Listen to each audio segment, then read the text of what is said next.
Amen. Parce que c'est lui seul qui peut opérer l'impossible. C'est lui seul qui peut apporter la solution. Amen. Et on voit que le monsieur, il va voir le Seigneur. Et le Seigneur va agréer, il va entendre sa demande. Et ils vont commencer à partir pour pouvoir aller voir la fille. Pour que le Seigneur puisse, comment on appelle ça, apporter, je sais qu'on appelle ça, la guérison. Amen. Et on voit que pendant qu'ils étaient en chemin, il y a une autre femme qui va venir. Et la Bible précise que cette femme avait une perte de sang pendant 12 ans. Voilà encore une autre souffrance. 12 ans de souffrance. Et la Bible précise même que cette dame a dépensé son argent chez le médecin. Elle a dépensé tout ce qu'elle avait, mais elle n'a pas obtenu la guérison. Amen. Quelle souffrance. Et cette femme aussi va placer son espoir en Yoshua. Elle va placer son espoir en Jésus. Elle va se dire, je n'ai rien à perdre. Les hommes ont tout pris. Ils ont pris même ce que j'avais. Ils m'ont pris jusqu'au dernier centime. Amen. Mais elle va placer son espoir. Elle va placer sa foi en Jésus. Cette femme souffrait beaucoup. Cette femme souffrait beaucoup. Parce que non seulement sa maladie la fatiguait, mais la loi l'accablait. Amen. Quand on va dans Lévitique, là-bas, Lévitique 15, il y avait beaucoup d'interdictions. Elle ne pouvait pas toucher ça, elle ne pouvait pas, parce que tout ce qu'elle touchait était impur, parce qu'elle-même était déclarée impure. Amen. Et le Seigneur, il est en route. Il n'était pas en route pour le cas de cette dame, selon les Écritures. Il partait pour le cas de la fille de Jairus. Amen. Amen. Mais il y a quelque chose qui va faire arrêter le cortège du Seigneur. Amen. Et le Seigneur a dit, mais qui m'a touché? Parce que cette femme s'était dit en elle-même, si je touche simplement le bord de son vêtement, je serai guéri. Et le Seigneur dit, qui m'a touché? Parce qu'il a senti en lui qu'une force était sortie. Amen. Et la Bible nous dit qu'instantanément, la femme a été guérie. Amen. Instantanément, elle a été guérie. Laisse-moi te dire que malgré ce que tu traverses, il y a de l'espoir, il y a de l'espérance. Parce que c'est les spécialistes des cas impossibles. Je pense que les médecins doivent avoir un peu d'humilité pour ajouter, si Dieu le permet, si Dieu le veut. Amen. Parce que ce n'est pas le médecin qui guérit, mais c'est le roi des rois. C'est lui qui est le médecin par excellence. La Bible déclare qu'elle a dépensé tout ce qu'elle avait chez le médecin. Ils n'ont pas pu la guérir, malgré les années d'études. Ils n'ont pas pu. Amen. Amen. Il y a des choses, ce n'est pas la peine de t'attendre à l'homme. La Bible dit, malheur à l'homme qui se confie à l'homme. Tu es un Père qui est dans les cieux. Alléluia. Tu es un Père. Matthieu 6, nous l'avons récité à l'église catholique. C'est maintenant là, dans les temps dans lesquels on est, que tu dois appliquer ça. Pour comprendre de plus en plus que ton Père, ce n'est pas le pasteur. Mais si le dimanche, tu dis papa, ton Père se trouve au ciel. Amen. Parce qu'il t'aime comme ton pasteur ne peut pas t'aimer. Alléluia. Alléluia. Amen. C'était dur pour cette femme. Et c'était dur aussi pour Jairus. Est-ce que vous vous imaginez ton unique enfant qui est en train de mourir sur tes yeux? Et cette femme aussi, 12 années de rejet, 12 années déclarées impures. Il y avait trop de sacrifices à faire, beaucoup de sacrifices pour se purifier, même à pousser aussi qu'il a touché. Mais quand elle a touché le Seigneur, c'était son jour. C'était son jour. Laisse-moi te dire que toute chose a une fin. Amen. La souffrance est limitée. Si tu fais le bon choix. Le choix là, ça concerne tout. Ta vie, tes fréquentations, ta maison, ça concerne tout. Alléluia. Et cette femme avait fait le bon choix. Le Seigneur a arrêté son cortège. Il a arrêté son cortège, laisse-moi te dire, femme rejetée. Amen. Il a arrêté son cortège à cause d'une femme dont le nom était gâté. Prostituée, prostituée, prostituée, prostituée, prostituée. Impudique, impudique, impudique, impudique, impudique. Mais le Seigneur a dit, c'est pas fini. Je vais la prendre. Je vais la laver. Amen. Une force était sortie. Une force était sortie. Face à la situation que tu traverses, même si c'est compliqué, même si c'est difficile, même si tu es sur le rejet, l'incompréhension, même si aux yeux du monde, tu sens mauvais, aux yeux du Seigneur, tu sens beau. Parce que le meilleur parfum, ce n'est pas le parfum de Jean-Paul Gaultier, c'est le parfum qui vient du ciel. Alléluia. Amen. Alléluia. Amen, amen, amen. C'est le parfum qui vient du ciel. Amen. Il s'est arrêté. Une force était sortie. Une force était sortie du Seigneur. Amen. Il y a quelque chose. Il y a quelque chose qui fait sortir la force du Seigneur. Ce n'est pas ta beauté. Ce n'est pas ta beauté. Mais laisse-moi te dire que cette chose, elle est regardée comme vile. Elle est regardée comme on le néglige souvent. Parce qu'elle n'a que 3 lettres. C'est la foi. Amen. C'est la foi. La foi est une force qui opère dans l'impossible. C'est la foi qui fait que ce que tu attends va venir. La foi attire l'invisible. Alléluia. Ce que tu vois, ce n'est pas ça. Mais c'est le visible que tu dois voir quand tu t'attends à la foi. Alléluia. Amen. Son cortège s'est arrêté. Qui m'a touché? Qui m'a touché? Qui m'a touché? Laisse-moi te dire que c'est Jésus que tu dois toucher. C'est lui que tu dois toucher. C'est vers lui que tu dois te tourner. Si tu as trop pleuré, femme, si tu as trop pleuré, laisse-moi te dire que c'est lui seul qui peut te consoler. Parce que tu peux prendre un bouchon et essuyer tes larmes, mais au fond ton cœur est blessé, il est saigné, il saigne et tu peux encore pleurer. Même dans le lieu secret. Les guinées ne suffisent pas. Mais il faut que tu te tournes vers celui qui peut penser des blessures. Alléluia. Alléluia. Parce que quand il guérit, il guérit. Quand il pense. Non seulement la plaie de sang était physique, non, elle s'est arrêtée. Mais il a réhabilité socialement. Parce qu'à cause de cette dame qui était rejetée, le Seigneur a fait casser toute une loi. Amen. Alléluia. Il a fait sauter toute une loi. Il a réhabilité socialement et il a justifié cette dame. Amen. Parce qu'elle a témoigné publiquement et tout le monde savait que celle qu'on a rejetée, celle qu'on a déclarée comme impudique, celle qu'on a déclarée comme impure, celle qu'on a déclarée comme prostituée, celle qu'on a déclarée comme rejetée. Aujourd'hui, sa vie a changé. Amen. Ta vie ne peut pas changer, même si tu gagnes au loto. Ce n'est pas la même chose. Mais ta vie change réellement quand tu connais Jésus. Amen. C'est lui qui est capable d'ajouter une coudée à ta vie, à ton existence. C'est pour ça qu'il n'est jamais trop tard. Même si c'est à 40 ans que tu l'as rencontré, tu as 0 ans. Il rajoute. C'est pour ça que même à 80 ans, tu peux escalader encore la montagne. Amen. Amen. Amen. Parce qu'il te remplit. Il régénère tes os, tes organes. Il te rafraîchit. Et tu te bonifie comme le vin. Amen. Le cortège s'est arrêté. Le cortège de Yoshua s'est arrêté. À cause de toi, cet après-midi, son cortège peut s'arrêter. Amen. Pour ta situation que tu traverses.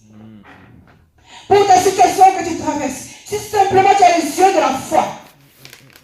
Amen. Si tu as les yeux de la foi. Et le cas de la dame était réglé. Mais il y avait un autre qui était compliqué, qui était triste, enfant unique, 12 ans, malade, gravement malade.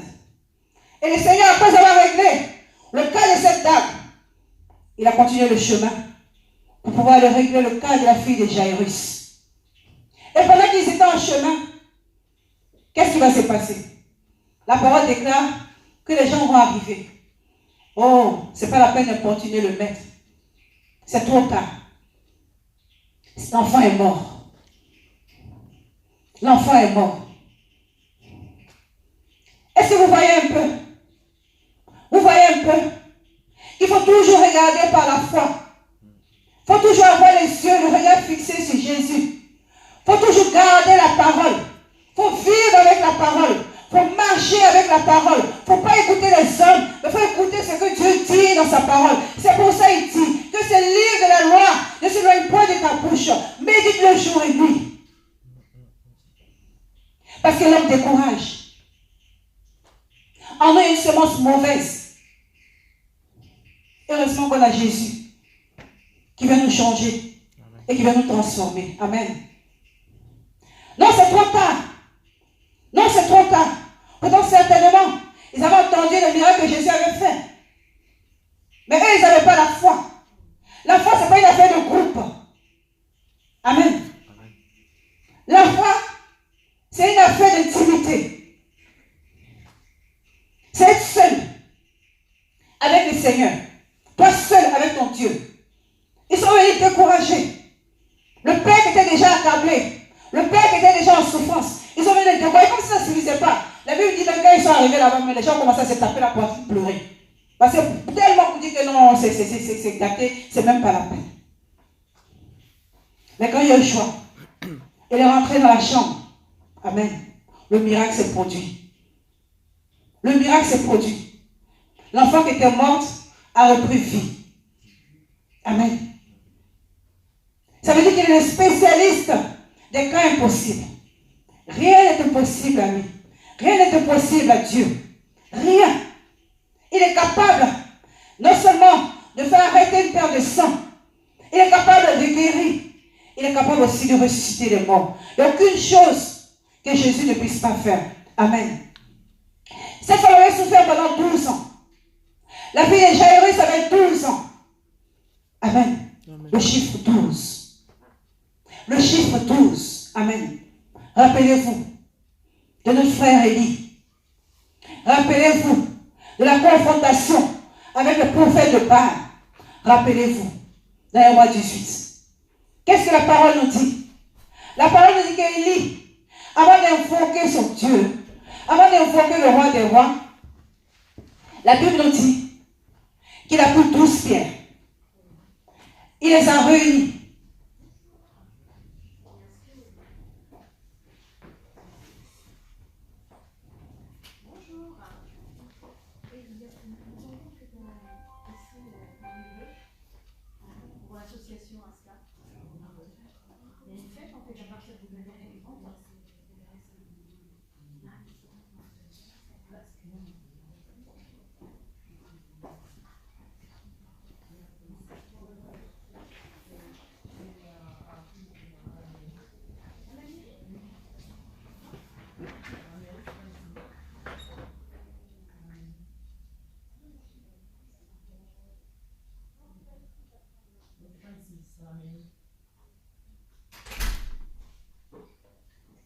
Amen. La Bible nous dit qu'Élie, avant d'invoquer le Seigneur, il a réuni 12 pierres. Il les a assemblées. Il les a réunies. Il a invoqué le Père. Il a invoqué. La Bible nous dit que le feu est descendu. Amen. L'unité, le rassemblement, l'assemblage, amen, a fait descendre le feu du ciel. Et là, il s'agissait des pierres mortes. Imaginez, les pierres vivantes. Imaginez, quand les pierres vivantes, quand l'église est réunie, quand l'église est unie, imaginez ce qu'on peut faire. Amen. Et il n'a pas changé. Il est toujours le même. Amen. C'est pour ça, tu dois croire que ta situation peut changer. Peut changer. Tu dois toujours porter le regard sur lui. Toujours t'attendre à lui. Toujours te tourner vers lui. Amen. Mais quand tu pleures dans le lieu secret, il voit.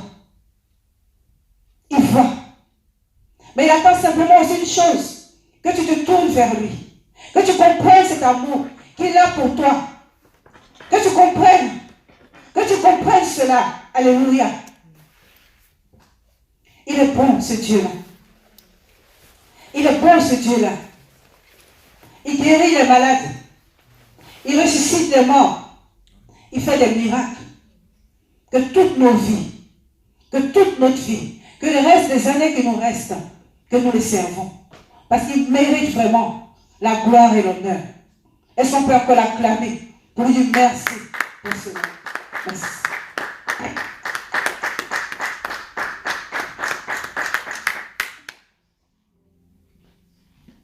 Amen. Jeune fille, comment tu t'appelles? Josiane. Tu fais que les gens vont prier pour toi, s'il te plaît. Est-ce qu'on peut prier pour toi, s'il vous plaît?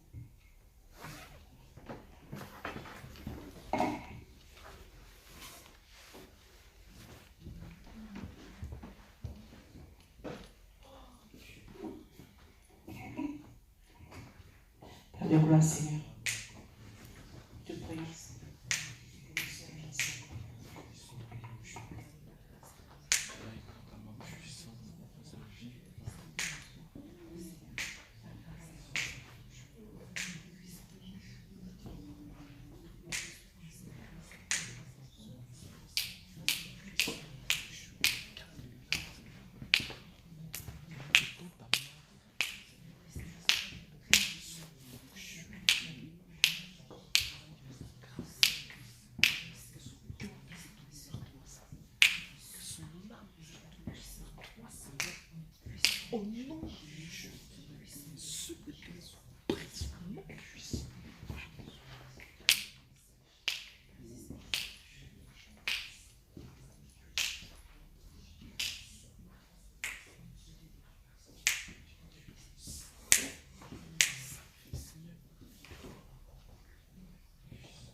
Amen.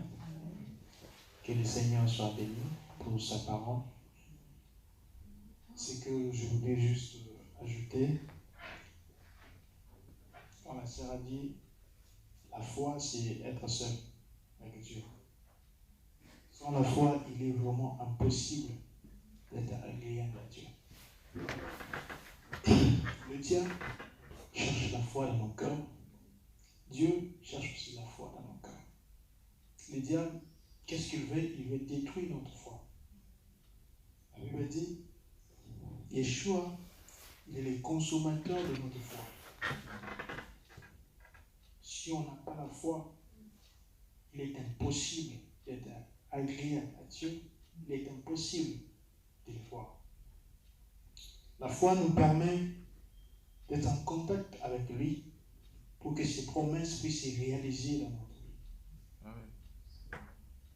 La foi, telle qu'elle est définie dans la Bible, tout le monde connaît la définition de la foi. C'est dans le livre de Hébreux, je pense. Une ferme assurance pour démontrer les choses qu'on espère. Des fois, c'est compliqué à comprendre ça. Je ne sais pas si c'est Paul qui a donné cette définition. Des fois, on dit ça, mais on ne vit pas ça, on ne comprend pas ça, on ne démontre rien, mais on dit qu'on a la foi. Yeshua, il nous demande où est ta foi. Parce que quand il passait, il marchait pendant son ministère, il regardait la foi dans le cœur. Il disait toujours, ta foi t'a sauvé, ta foi t'a guéri, à cause de ta foi, tes péchés sont pardonnés. Il ne disait pas autre chose, il disait que la foi. Alors c'est l'après-midi, Yeshua cherche la foi, la vraie foi. Pas seulement pour recevoir quelque chose, mais cette foi-là qui va nous pousser encore à l'aimer encore. À vivre l'intimité, à vivre cette relation avec lui. Moi je dis toujours, la foi c'est l'obéissance absolue à ce que Dieu dit. On ne discute pas, on croit directement. Moi je dis toujours, la foi, c'est pas comment dirais-je, c'est pas quelque chose, comment je peux expliquer ça?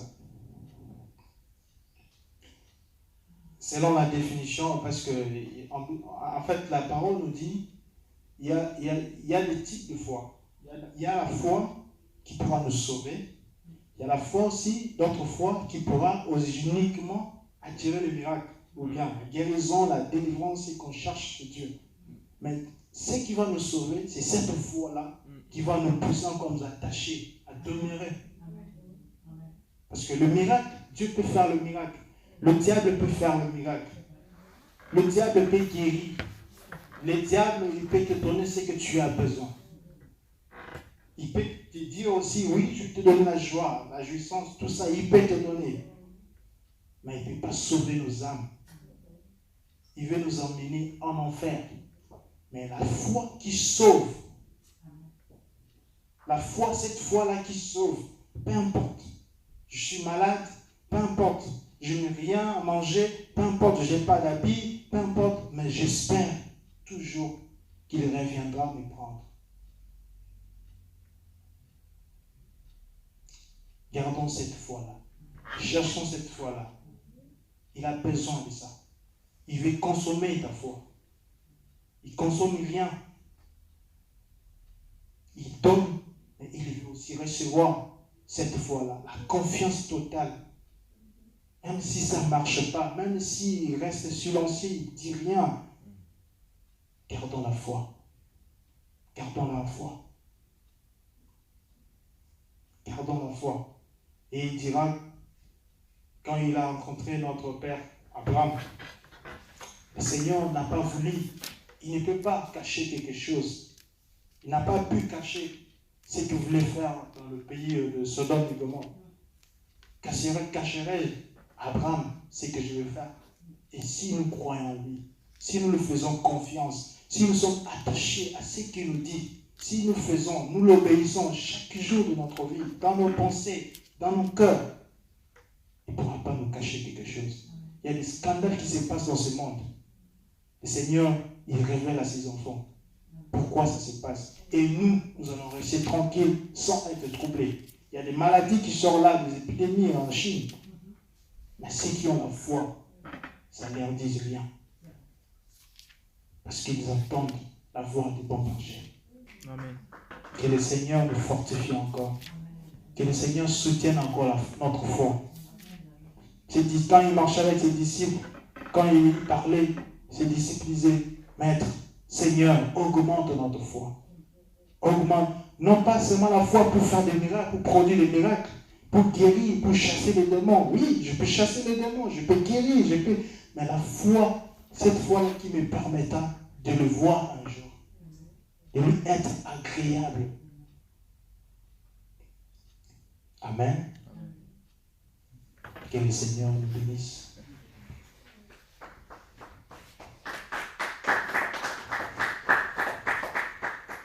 Amen. Est-ce qu'on est encouragé? Qui n'est pas encouragé? Vous êtes encouragé? Effectivement, on a besoin de marcher dans la foi. La foi, c'est, comme le frère disait, c'est cette essence-là qui nous permet d'être agréable à Dieu. Et lorsque elle est absente, il n'y a plus la foi, on devient des religieux, malheureusement. Et au jour d'aujourd'hui, en fait, on est confronté à une situation, c'est que on a beaucoup plus de personnes religieuses que d'hommes et de femmes de foi. La foi nous amène à laisser des traces sur terre. Comprenez mon langage. Dans les Écritures, dans la parole de Dieu, on nous parle d'hommes et de femmes de foi. C'est par la foi que telle personne a fait cela. C'est par la foi que telle fille a fait cela. C'est par la foi que tel homme a fait cela. Et il y a un homme dans la parole qui m'a beaucoup marqué, qui me marque encore. Noé. Ou alors dans différentes versions de Noah. Qu'est-ce qu'on nous dit par rapport à Noah? En parlant justement de la foi. C'est par la foi que Noé, divinement averti des choses qui allaient se préparer, des choses qui allaient arriver, qu'est-ce que ça va produire en lui? Ça va produire en lui la crainte. Est-ce que quelqu'un peut me trouver ce verset-là? Nous, Hébreux 11. Je ne vais pas trop m'attarder. Après, je laisse la parole à notre sœur Hubert.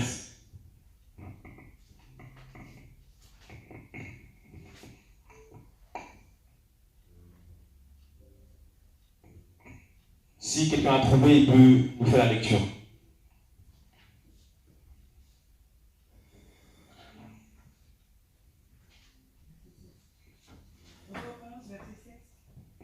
Par la foi, Noah, ayant été divinement averti des choses qui ne se voyaient pas encore, craignit et bâtit l'arche pour la conservation de sa famille. Amen. L'auteur de l'Épître aux Hébreux nous apprend que c'est par la foi que Noah, divinement averti des choses qui allaient arriver, craignit Yahweh et va construire une arche pour mettre sa famille à l'abri. La foi. L'un des fruits de la foi, c'est la crainte de Dieu. Est-ce que quelqu'un m'entend? L'un des fruits de la foi, c'est la crainte de Dieu, la crainte de Yahweh. Noé, quand tu vas recevoir de la part de Dieu, de la part de lui, les choses qui arrivent, quelles choses? Les jugements de Dieu sur les nations.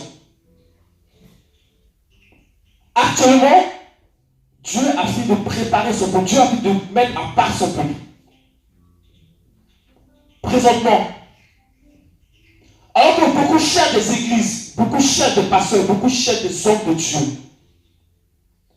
Dieu Elohim, lui prépare son peuple, il le met à part, il le cache. Dieu met à part son peuple. Quel peuple? Le peuple de la foi, de ceux et de celles qui marchent dans la crainte de Yahweh. Pourquoi je parle de religieux? Parce que le religieux, sa tête est pleine de versets. Le religieux, il est né dans la vie chrétienne. Le religieux, il est né dans une famille chrétienne. Le religieux, il a déjà entendu. Mais ce qu'il a entendu ne produit pas en lui la foi ou encore la crainte de Dieu. Est-ce que quelqu'un m'entend? On parle de la foi. Je ne vais pas être très long. La foi. Sans la foi, personne ne peut être agréable à Dieu. Sans la crainte de Dieu, personne ne peut lui être agréable. Sans la crainte. Alors, qu'est-ce que c'est la crainte? La crainte, ce n'est pas la peur. Ce n'est pas la peur de Dieu. Non. La crainte, c'est la révérence qui est due à Yahweh. C'est la révérence qui est due à Dieu. Le respect, ce saint respect. La haine du péché, la haine du mal. Tu ne peux pas prétendre être un homme, une femme de foi, ou encore une personne qui fréquente des assemblées, alors que ta vie est complètement en décalage, en déphasage de ce que Dieu dit. Tu n'as pas la foi. Parce que l'un des principes de la foi, c'est vient de ce qu'on entend. Ce qu'on entend, c'est de quoi? De la parole de Dieu. Est-ce que quelqu'un m'entend? S'il vous plaît, je vais pas être long, mais je veux vraiment m'attarder sur quelque chose. Le Seigneur Yahweh, il a fini de classer son peuple. Pourquoi est-ce que, comme le frère disait, on entend des scandales? Les scandales font partie aussi du jugement de Dieu. Dieu expose de plus en plus des soi-disant chants chrétiens qui sont complètement dans l'apostasie, dans le péché, dans le mal. Des soi-disant hommes de Dieu qui sont des païens invétérés. Il n'y a plus la foi. Il n'y a plus la foi. La foi devient de plus en plus rare. Il n'y a plus. On voit plus de religieux. On voit plus de religieux. Plus de religieux. Dieu est en train de juger de plus en plus. C'est le temps, c'est le moment de prendre position. Dans quel camp? Quel est ton camp? Quel est mon camp? C'est quoi ton camp? À qui appartiens-tu? Car celui qui n'a pas l'esprit de Yahweh, celui qui n'a pas l'esprit de Christ, ne lui appartient pas. Je vous dis une chose. Dans nos églises, très peu ont l'esprit de Dieu. Parce que quand tu as l'esprit de Dieu, l'esprit produit en toi la conviction du péché. L'esprit produit en toi la conviction de la justice de Dieu. C'est quoi la justice de Dieu? C'est l'obéissance à sa parole. Lorsque on va être devant le trône de Yahweh pour le jugement, la seule base, le seul critère de jugement sera sa parole. Amen. Sera sa parole. C'est la seule base. Quand vous êtes devant le juge, c'est quoi le critère de justice? C'est la loi. La loi. De même, Yahweh, son seul critère qu'il a pour juger, c'est sa parole. Où te tiens-tu par rapport à la parole de Dieu? Où te tiens-tu? Frères et sœurs, soyons encouragés à rechercher la foi. Cette foi qui nous amène à la crainte de Dieu. Il n'y a plus la crainte. Et Dieu pleure. Ces hommes, ces femmes pour qui il est mort. Ces pasteurs pour qui il est mort. Il a versé son sang à la croix. Vous vous rendez compte? La flagellation, c'est l'un des supplices les plus abominables. Son dos a été tellement lacéré que quand on le voyait, c'était comme un peu de chair. Et qu'est-ce qu'on fait aujourd'hui? On fout le pied cette grâce. On fout le pied son amour. Alors qu'il te dit, ma fille, mon fils, je t'aime. C'est pour toi que je suis mort. C'est pour toi que j'ai accepté la flagellation. C'est pour toi que les gens, ma propre créature que j'ai créée, m'a craché au visage. C'est pour toi. Et qu'est-ce qu'on fait aujourd'hui? Ce qu'il veut, c'est ton cœur, c'est nos cœurs. C'est tout ce qu'il veut. Dieu ne demande pas ta beauté. Dieu ne demande pas ton statut social. Il ne demande pas ton argent. Il n'a pas besoin de ça. Ce n'est pas de ça dont tu as besoin. Il a besoin de ton cœur. Parce que le cœur exprime des émotions. Le cœur exprime des motivations. Le cœur exprime des sentiments. C'est de ça, c'est de ça que Dieu a besoin. C'est pourquoi il dit, je me tiens à la porte et je frappe. Il frappe à ton cœur. Il frappe à notre cœur. Pourquoi? Parce qu'il veut rentrer. Il veut souper avec toi. Vous savez, lorsque Jésus soupe avec toi, c'est autre chose. Un homme, un petit copain peut manger avec toi, ça n'a rien produit. Mais lorsque Jésus soupe avec toi, il dit, dressez une table en face de ses adversaires et oignez Dieu sa tête. C'est pourquoi Yahweh, il veut souper avec toi. Parce que quand il soupe avec toi, la nourriture, le mec qui te donne là, ça produit, ça te fait grandir spirituellement. Ça fait de toi un homme, une femme vertueuse. Ça fait de toi un homme d'esprit.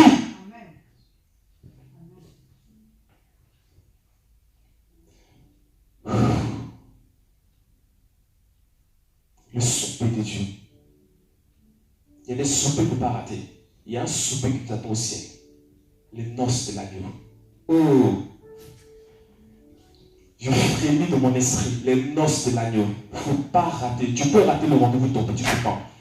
Tu peux rater même le cours. Mais ne rate pas, s'il te plaît, cet événement. Ne rate pas ce rendez-vous, je t'en supplie. Parce qu'après, ça sera total. Après, ça sera l'enfer. Et il revient. Je tiens à vous annoncer ça. Yoshua revient. Il revient pour chercher son peuple. Il revient pour chercher les hommes et les femmes de foi. Ceux qu'on a rejetés. Ceux qu'on a méprisés. Ceux qu'on foulait au pied. Mais qui savaient toucher le cœur du maître. Cette femme, elle a su toucher le maître. Elle a su toucher le maître. Il dit, beaucoup m'ont touché. Mais la manière dont on m'a touché là, elle est différente. Avec quoi tu touches le maître? Non pas avec ta bouche de maître. Touche le maître avec ta foi. Avec l'amour que tu as pour lui. Avec la crainte. Et tu vas voir la force qui va sortir de lui. Cette force-là, elle va te revêtir d'une onction particulière. Cette force-là, elle va te oindre. Cette force-là, elle va te faire un homme guerrier, une guerrière. Quand tu vas sortir, c'est des bouts de feu qui vont sortir de ta bouche. Quand tu vas sortir, c'est l'épée qui va sortir de ta bouche. Quand tu vas sortir pour témoigner de lui, c'est les anges qui vont te précéder. Ce n'est pas réservé seulement au pasteur. C'est pour toi aussi. C'est pour nous aussi. Vous ne voulez pas être des hommes et des femmes de foi. On admire ces stars, mais c'est des stars qui sont impudiques. On admire ces gens à la télé, mais ils sont complètement de l'autre côté. Ils servent le diable. Alors qu'il y a des hommes de foi qui marquent la génération, des femmes qui marquent la génération, des femmes qui prêchent l'évangile avec une onction particulière, des hommes qui ont annoncé les oracles de Dieu. J'ai du mal à m'arrêter. Je commence à arrêter à cause du temps. Amen. Que le Seigneur soit vraiment glorifié. Qui veut qu'on prie pour lui? Qui veut retrouver sa communion avec le Seigneur? Qui veut revenir à la foi véritable?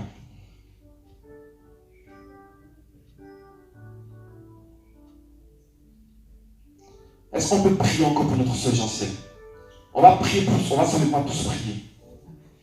On va tous prier. On va demander au Seigneur de restaurer notre foi. Demander au Seigneur de restaurer cette crainte pour lui. Cet amour pour lui.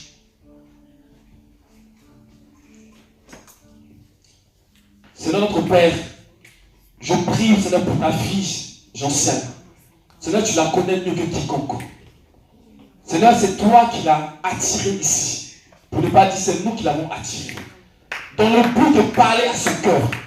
Dans le but de ranimer cette flamme de foi. Paul pouvait dire, ranime le don de la foi que tu as reçue. Seigneur, cet après-midi, nous voulons te prier avec une sensibilité particulière. Parce que nous voulons que notre foi soit ranimée de nouveau. Une foi sainte, une foi pure, une foi pour aller au ciel, une foi pour prêcher ta parole. Père, le puissant de Yeshua, alléluia, que les plans de l'ennemi qui ont été préparés contre nous, pour nous faire abandonner la foi, pour nous ramener dans le monde, soient nuls et sans effet. Nous voulons marcher dans la victoire que tu as accomplie pour la croix. Nous voulons marcher dans la sainteté. Nous voulons marcher dans la crainte de ton nom. Alléluia. Seigneur, je prophétise qu'une génération nouvelle va se lever. Qu'une génération nouvelle va se lever. Une génération qui va courir après les pasteurs. Une génération qui ne courra pas après les hommes. Une génération qui va poursuivre ta Jésus. Qui va poursuivre ta sainteté. Qui va poursuivre ton amour. Qui va rechercher les vertus de l'esprit. Car c'est pour cela qu'on reconnaît un homme et une femme d'esprit. Oh, alléluia. Père, au nom puissant de Yeshua. Alléluia, alléluia, alléluia, alléluia. Alléluia, alléluia, alléluia, alléluia. Alléluia. Oh, alléluia. Le Seigneur veut oindre. Le Seigneur veut oindre. Le Seigneur veut oindre d'une couronne. Une onction comme une couronne. Le Seigneur veut oindre. Il veut oindre des personnes. Il veut oindre des vies. Il veut oindre des personnes. Il veut oindre ta tête. Parce que tu désires souper avec lui. Parce que tu désires être à sa table. Parce que tu désires sa cette intimité avec lui, le Seigneur veut te oindre. Il veut te oindre pour la dernière heure. Il nous lève les yeux. Alléluia. Lève les yeux. Parce que les champs ont blanchi. Lèvez vos yeux. Levons les yeux. Lève les yeux. Lève les yeux. Parce que les champs ont déjà blanchi. L'heure de la moisson est arrivée. Amen.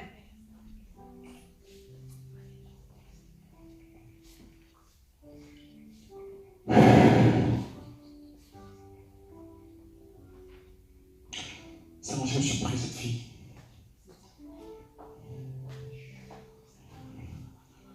Si tu peux prier pour elle.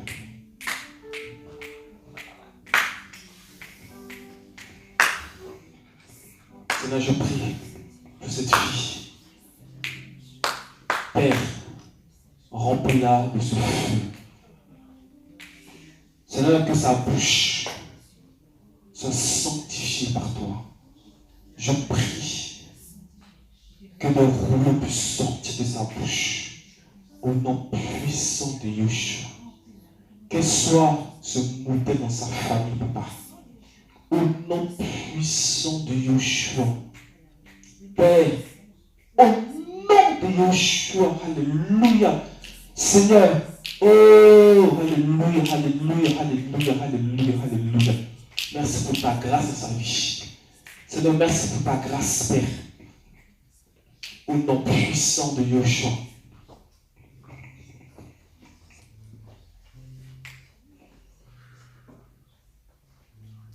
On va finir là. Hubert.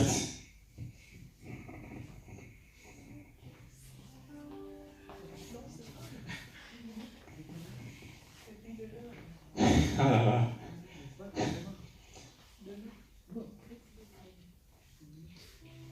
Je vous laisse notre sœur Hubert. Je n'ai pas grand-chose à dire.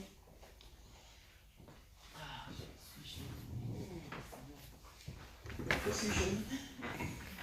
Donc je vais encourager les jeunes.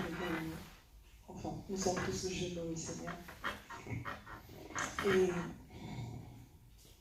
c'est vrai que nous sommes dans un temps assez difficile. Rechercher le Seigneur, c'est pas facile. Parce qu'on peut avoir des amis enfin, qui n'ont pas forcément la même vision que nous. Mais je vais encourager les jeunes qui sont là devant moi à vous attacher au Seigneur, à le rechercher. Parce que le Seigneur cherche des jeunes pour faire la différence avec cette génération. Il veut faire de nous des flèches. Il veut faire de nous des lumières dans ces derniers temps. Parce que les ténèbres ont beaucoup envahi les cœurs des jeunes. Et moi, je vous encourage à rechercher Jésus dans l'intimité. Pas forcément dans les assemblées, pas forcément vous dire que chaque dimanche, je dois aller ici, je dois aller là-bas m'inviter. Oui, c'est bien. Mais créez votre relation avec le Seigneur. Aimez-le, cherchez-le, cherchez son amour. Demandez-lui la crainte. Demandez-lui d'avoir encore plus de foi. Demandez-lui de faire de vous des filles différentes de celles que vous pouvez voir dans le monde. De mettre la différence dans votre manière de parler, dans votre manière de marcher, dans votre manière de vous comporter. Lorsqu'il y a des gens, lorsque vous êtes parmi vos condisciples de classe, je ne sais pas, mais vraiment de faire la différence. De ne pas être comme le monde, en tout cas le modèle, la génération de ce moment. Vraiment d'être différent, d'être différente. Cherchez le Seigneur. Et je sais que le Seigneur nous aime et je sais qu'il vous aime. Il nous aime tellement que je crois qu'il veut sauver énormément de jeunes. Alors je vous encourage à être des témoignages. Des témoignages en cette génération perverse et corrompue. Des témoignages en cette génération qui est tellement attachée au monde. Il se dit elle se dit qu'elle ne va pas passer. Et vous savez que le temps arrive, le Seigneur viendra chercher son église. Vous le savez, vous êtes consciente. Vous avez reçu cette parole, elle est dans votre cœur. Vous connaissez la vérité. Alors partagez cette vérité autour de vous. et soyez des témoignages également. Au nom de Yeshua.